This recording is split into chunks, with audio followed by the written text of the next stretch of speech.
Pernahkah Anda mendengar vonis urium tinggi plus kreatinin tinggi, EGFR turun?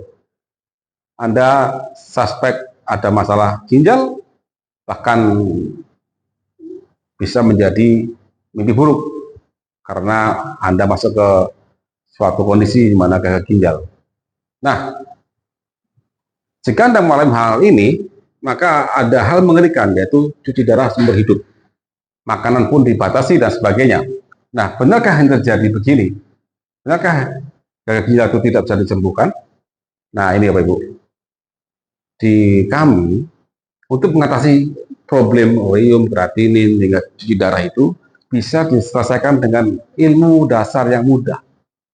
Apa itu? Kita balik belajar tentang siklus Krebs dan kinerja dari mitokondria. Kenapa? Di Kanus, di tangan para alumni kami, baik itu dokter maupun terapis, yang langsung ketemu pasien, mereka berhasil memandu pasien-pasien yang masalah ginjal menuju ke kesembuhan.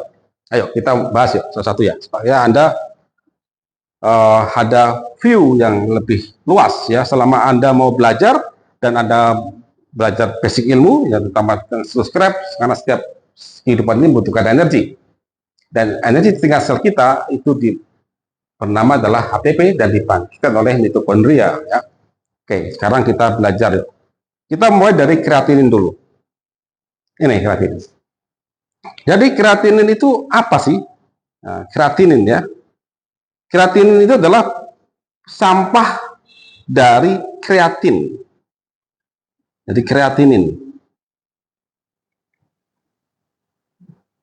Sampah dari kreatin yang gagal diregenerasi. Nah, Bapak Ibu, sebelum saya bahas ini, saya ingin mengulas sedikit. Setiap kehidupan membutuhkan energi, dan energi di tingkat sel kita namanya adalah ATP. Dibuat oleh siapa? Mitokondria. Nah, karena sang pencipta ini betul-betul menghitung, mempertimbangkan, dan dia adalah maha pencipta, sudah terhitung semuanya, maka disematkan suatu skema yang unik sekali. Dan kita bersyukur adanya hal itu. Skema apa? Yaitu baterai cadangan. Baterai. Di mana? Di sel jantung. Apa namanya? Namanya kreatin fosfat. Apa fungsi kreatin fosfat ini? Jadi, pada saat Anda punya rumah dan Anda punya cadangan baterai, untuk apa Anda punya baterai cadangan? Jika untuk jaga-jaga supaya jika ada pemadaman listrik, itu padam, maka Anda pakai baterai itu. Setelah dipakai, listrik nyala, maka ada recas lagi. Sama persis. Jadi kreatin fosfat ini sebagai baterai cadangan. Jadi baterai cadangan di mana? Di sel jantung. Kenapa dikasih sel jantung banyak sekali kreatin fosfat? Karena sel jantung tidak boleh berhenti selama Anda masih kontrak hidup di dunia ini. Contoh, Anda dikatakan usia 70 tahun, kemudian someday Anda telat ngasih makan sel jantung, Anda lari-lari, telat sarapan, ya, contoh begitu, sel jantung telat ngasih dapat makanan, sehingga dia dikasih hak untuk men-switching menggunakan kreatin fosfat ini untuk diambil ATP-nya. Ingat, energi di tingkat sel namanya ATP. Sel jantung butuh ATP. Semua sel butuh ATP untuk menggerakkan pompa-pompa dia. Nah, jantung ini tugasnya pompa darah, ya. Dipakai ATP-nya. Nah, kreatin fosfat yang sudah diambil fosfatnya dari ATP ini, maka dia berubah menjadi kreatin. Nah, kreatin ini nanti akan menunggu mitokondria untuk memproduksi ATP.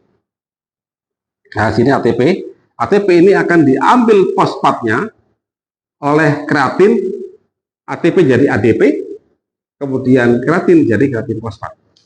Nah, ini siap dipakai oleh sel jantung jika sel jantung telat makan. Nah, sekarang Bapak Ibu bayangkan jika sel jantung ini dia telat memproduksi ATP. Kenapa telat? Jadi sel jantung telat produksi ATP. Kenapa telat? Karena mitokondria telat dapat asetil CoA. Kenapa kok telat? Karena sel jantung telat dapat glukosa. Dapat apa lagi? Asam lemak, asam amino, ya, telat ya. Ini terjadi pada apa? Pada pasien diabetes, saudara. Karena gulanya numpuk dalam darah. Hipertensi, jenisnya ya. Jadi itu. Nah, apabila hal ini terus berlangsung, jadi ketelatan ini terus berlangsung, telat ini terus berlangsung, akibat Anda tidak tahu skemanya, Anda sakit diabetes nih, Anda nggak tahu apa penyebab diabetes, Anda minum obat terus dan sebagainya, tanpa ada perbaikan sistem, maka sel jantung ini lama-lama telat dapat makanan, sehingga dia pakai kreatin fosfat. Semakin telat, maka semakin banyak kreatin fosfat yang diambil P-nya jika ada diabetes, sehingga dia melahirkan banyak kreatin yang banyak dalam sel jantung ini. Bayangkan, sel kreatin ini sangat banyak sekali, numpuk dalam sel jantung dia. Akhirnya apa? Ya dikeluarkan oleh sel jantung ke dalam darah. Bagaimana skemanya? Nah inilah kreatin. Dia menumpuk, ini menumpuk. Akibat apa? Akibat sel jantung telat untuk merubah dia menjadi kreatin fosfat. Nah diambil terus oleh sel jantung untuk energi. Maka di sini ya dia akan mengambil OH ini dan H di sini diambil. Jadilah apa? H2O. Jadi kreatin yang diambil airnya menjadi kreatinin. Inilah yang akan dibuang menjadi sampah lewat ginjal. Nah, Bapak Ibu, ginjal itu punya kapasitas pembuangan. Jika jumlah kreatin ini lebih tinggi dari kemampuan ginjal untuk membuang, maka numpuk dalam darah Anda. Makanya ada tinggi kreatinin. Nah, jika lihat dari skema ini, apa penyebab tinggi kreatinin? Ya sel jantung Anda kelaparan. Itu. Nah, sekarang bayangkan, sel jantung ini telat terus dapat makan, telat terus. Sehingga dia pakai kreatinin terus, ya, kreatin fosfat pakai terus, menghasilkan kreatinin. Kreatin akan dibuang ke ginjal overload, dibuang dalam darah Anda, numpuk dalam darah Anda, ya. Nah, terus telat, akhirnya kan kreatin ini kan lama habis. Nah, sel jantung dikasih lagi terakhir pertahanannya apa? Dia akan membongkar protein. Bongkar protein. Dari mana? Dari dirinya sendiri. Bayangkan, sel jantung menggunakan protein dari dirinya sendiri untuk dibakar di mitokondria.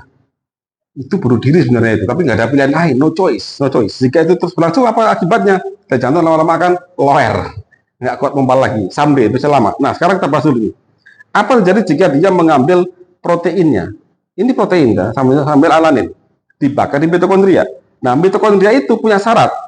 Dia bisa bakar apa? Dalam bentuk asetil CoA. Asetil CoA, ya. Ini, asetil CoA ini. Nih. Atau sitrat atau keterutarat. Artinya Anda buka di siklus Krebs bahwa syarat untuk dibakar di siklus Krebs itu dia tidak ada gugus NH. Maka jika kita membakar protein di mitokondria, maka NH ini dibuang. Dikasih siapa? Dikasih ke alfa ketoglutarate. Terus ke sini dikasih ini. Nah, alanin yang dikasihkan NH-nya ke alfa ketoglutarate, maka dia jadi pirufat. Nah, itu jadi pirufat, Bapak Ibu. Anda masih ingat siklus Krebs? Pirufat ini akan menjadi asetil CoA, dibakar oleh mitokondria sehingga jadi ATP. Maka sel jantung bisa hidup lagi. Tapi ingat, dia menggunakan bahan bakar dari dirinya sendiri, membongkar aset yang ada di dirinya sendiri. Ya, apakah sudah finish? Oh, belum. Ingat tadi, alfa ketoglutarate ini yang dapat N dari alanin dari sini dikasih ke dia jadi glutamat. Glutamat ini akan dibawa kemana?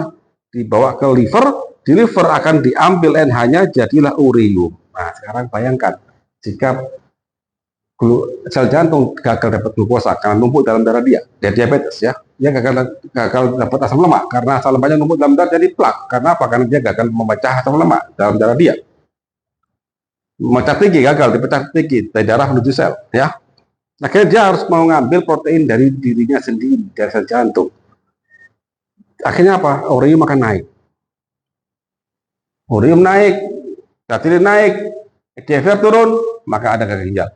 Kalau Anda flashback ke belakang, Bapak Ibu, ini semuanya simple diselesaikan. Dengan cara apa? Problem ini hanya masalah sel tubuh Anda kelaparan, titik. Maka pastikan Anda berobat ke orang yang paham tentang mekanisme ini. Jika Anda ingin belajar, ikuti kuliah-kuliah saya. Jika Anda nggak sanggup lagi belajar, Anda datangi para dokter atau para terapis alumni kuliah Kardus. Insya Allah Anda akan dipandu untuk mendapatkan kesembuhan dari Sang Pencipta. Oke, Bapak Ibu, see you next time.